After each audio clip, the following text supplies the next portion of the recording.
Pulmonary embolism में normal gradient से जो है वो ज़्यादा होगा, इंक्रीज देन नॉर्मल, ठीक है, due to decrease in value of small ए।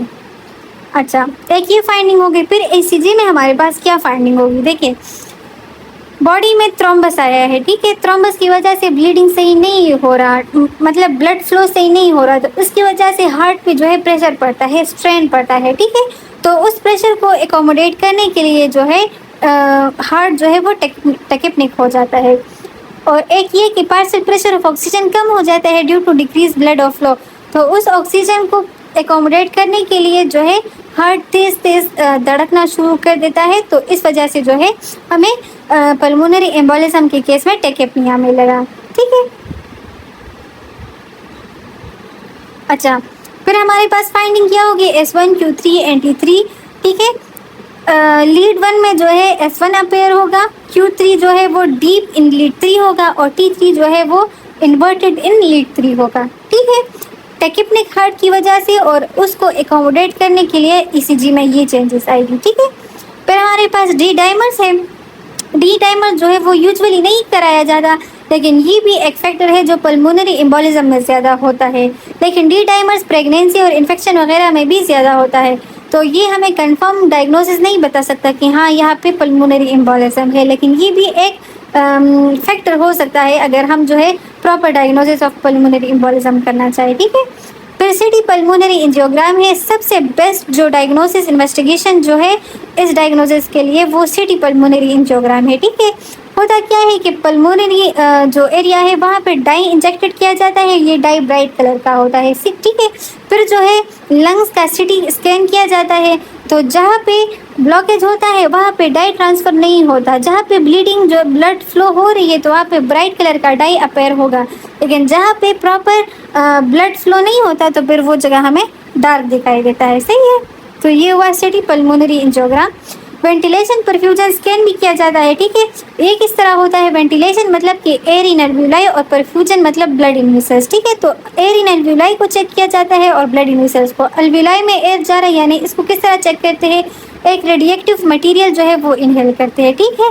वो रेडिएक्टिव मटेरियल इसके बाद फिर एक्सरे करते हैं, तो एक्सरे से हमें पता चल जाता है कि ये रेडिएक्टिव मटेरियल कहाँ तक पहुँचा है और कहाँ तक नहीं पहुँचा, ठीक है। ब्लड इन वेसल्स को भी हम इस तरह जो है रेडिएक्टिव मटेरियल देते हैं और वो जो है पूरी जगह में ट्रांसफ़र हो जाता है। फिर हम चेस्ट एक्सरे करते हैं, जहाँ पे हमें डार्क एरियाज दिखाई देते हैं और रेडिएक्टिव मटेरियल नहीं होता, तो मतलब कि यहाँ पे परफ्यूजन हुआ है, यहाँ पे कोई थ्रोम्बस या एम्बोलिज्म है, ठीक है। पल्मोनरी एंजियोग्राम किया जाता है, उसमें भी डाई इंजेक्टेड किया जाता है फीमोरल वीन में, ठीक है। पेशेंट को पहले सेडेट किया जाता है, फिर फीमोरल वीन में डाई इंजेक्टेड किया जाता है, ठीक है। और उससे जो है पल्मोनरी एंजियोग्राम इस तरह हमें पता चल जाता है कि कहाँ पे ब्लड फ्लो जो है वो नहीं हो रही। एक कैथेटर मेथड है, कैथेटर जो है वो inferior vena cava right heart pulmonary artery dye injected extracted, ठीक है। inferior vena cava के थ्रू जो है राइट हार्ट में कैथेटर जो है वो डालते हैं, फिर उसमें डाई इंजेक्ट करते हैं और उसका एक्सरे लेते हैं। इससे हमें पता चल जाता है कि कहाँ पे ब्लीडिंग जो है ब्लड फ्लो से ही हो रही है और जहाँ से नहीं हो रही, ठीक है। लेकिन ये सिर्फ एक्सपर्ट कर सकते हैं क्योंकि ये बहुत हाईली इन्वेसिव प्रोसेस है, ठीक है। अच्छा, अब हम मैनेजमेंट किस तरह करेंगे।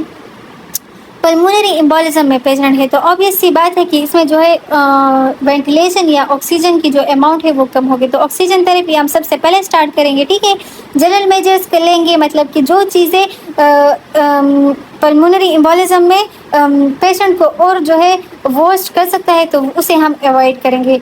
फॉर एग्जांपल पॉजिटिव एनोट्रोपिक ड्रग्स, क्योंकि ये जो है हार्ट पे स्ट्रेन को ज़्यादा करता है। हमने अभी डिस्कस किया कि जब पल्मोनरी एम्बोलिज्म होता है तो हार्ट पे बैक प्रेशर होता है क्योंकि ब्लड सही से फ्लोट नहीं करता, तो उस वजह से हार्ट पे स्ट्रेन ज़्यादा हो जाता है। अब अगर इस केस में हम पॉजिटिव एनोट्रोपिक ड्रग्स देंगे तो वो स्ट्रेन और ज़्यादा हो जाएगा, जिससे कॉम्प्लिकेशंस के चांसेस है, तो इसको हम अवॉइड करेंगे।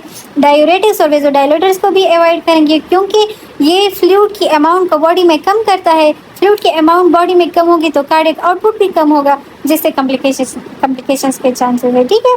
एंटीकोगुलेशन थेरेपी हम प्रोवाइड करेंगे क्योंकि थ्रोम्बस बना हुआ है, ठीक है। अब एंटीकोगुलेंट्स हमारे पास दो में है, एक हेपरीन है और एक वारफरीन है, ठीक है।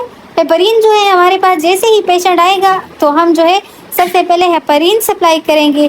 हेपरीन के फ़ायदे ये है कि हेपरीन जो है वो लो मोलिकुलर वेट हेपरीन हम यूज़ करेंगे, ठीक है। लो मोलिकुलर वेट, क्योंकि ये जो है लॉन्ग टर्म भी दे सकते हैं हम, और प्रेग्नेंट वोमेन में भी दे सकते हैं, क्योंकि ये प्लेसेंटा को क्रॉस नहीं करता, ठीक है। तो हेपरिन जो है वो सबसे सेफ है for anticoagulation in the case of pulmonary embolism, ठीक है। अच्छा, वारफरीन भी हम दे सकते हैं, लेकिन वारफरीन जो है वो न्यू सब्सटेंसेस को बॉडी में बनाएगा, उसके बाद जो है एंटीकोगुलेशन करेगा। और हेपरिन जो है वो बॉडी में सीधा जाके जो तैयार फैक्टर्स होते हैं बॉडी में उस पर एक्ट करके जल्दी जल्दी जो है वो एंटीकोगुलेशन करता है, इस वजह से हेपरिन इज मोर सेफ। अच्छा, हेपरिन क्या करता है, वो एंटीकोगुलेंट 3 जो है उसके फंक्शन को इंक्रीज करता है। एंटीकोगुलेंट 3 जो है वो फिर इंट्रिंसिक फैक्टर्स जो है उसको इनहिबिट करता है, और इस तरह वो जो है एंटीकोगुलेशन हो जाती है। इंट्रिंसिक फैक्टर्स जो है वो कोगुलेशन फैक्टर्स है, क्लॉटिंग फैक्टर्स है, ठीक है। तो जो हेपरिन है वो एंटीकोगुलेंट 3 को एक्टिवेट करता है। एंटीकोगुलेंट 3 जो है वो इंट्रिंसिक पाथवे के फैक्टर्स को इनहिबिट करता है और कोगुलेशन को रोकता है, ठीक है। अच्छा, APTT is done to measure activity of intrinsic pathway factor, ठीक है। और PT फॉर इंट्रिंसिक पाथवे, ये तो डायग्नोस्टिक टेक्स्ट है। APTT जो है हम इंट्रिंसिक पाथवे के फैक्टर्स को चेक करने के लिए करेंगे, और जो PT है वो एक्सट्रिंसिक पाथवे के लिए, सही है। In patient having protein C S deficiency, bleeding problems, thrombolytic therapy given, ठीक है। जिन पेशेंट्स में प्रोटीन C और S की डिफिशियंसी हो और ब्लीडिंग प्रॉब्लम्स हो, उसको फिर हम हेपरिन और वारफरिन नहीं दे सकते, तो उसमें हम थ्रोम्बोलाइटिक थेरेपी देंगे, ठीक है, ताकि थ्रोम्बस के डायरेक्ट लाइसिस हो सके। थ्रोम्बोलाइटिक थेरेपी में हम स्ट्रेप्टोकाइनेज यूज़ कर सकते हैं, ठीक है। ये हमारी मैनेजमेंट हुई। अब हम आते हैं सिनेरियो की तरफ। सिनेरियो वाइज हम पढ़ेंगे तो हमें टॉपिक की अंडरस्टैंडिंग ज़्यादा हो जाएगी, ठीक है। अच्छा, हमारे पास सिनेरियो है, 56-year-old female who had fractured neck of femur developed sudden onset of shortness of breath on second day of her admission. She is not diabetic, not hypertensive, no history of ischemic heart disease. She is sinus, tachypneic with respiratory rate of 40 per minute, BP 130/90, pulse 120, bilateral crackles in chest, sinus tachycardia, ठीक है। तो ये इस scenario में ऐसे symptoms और ऐसे clinical features है जिससे हम डायग्नोज कर सकते हैं कि ये पल्मोनरी एम्बोलिज्म है। देखिए, फीमेल लेडी है, फ्रैक्चर ऑफ फीमर है, ठीक है, तो DVT के चांसेस ज़्यादा हो गए। अब उसे सडन शॉर्टनेस ऑफ ब्रीथ शुरू हुआ है अपने सेकंड डे ऑफ एडमिशन पे। उसे वो डायबिटिक, हाइपरटेंसिव या और कोई डिजीजेस उसको नहीं है। एक मेन चीज़ यहाँ पे मेंशन की कि वो टेक्निक है, सही है। तो इससे हमें पता चल गया कि history of fracture of femur है और शॉर्टनेस ऑफ ब्रीथ है, टेक्निक है।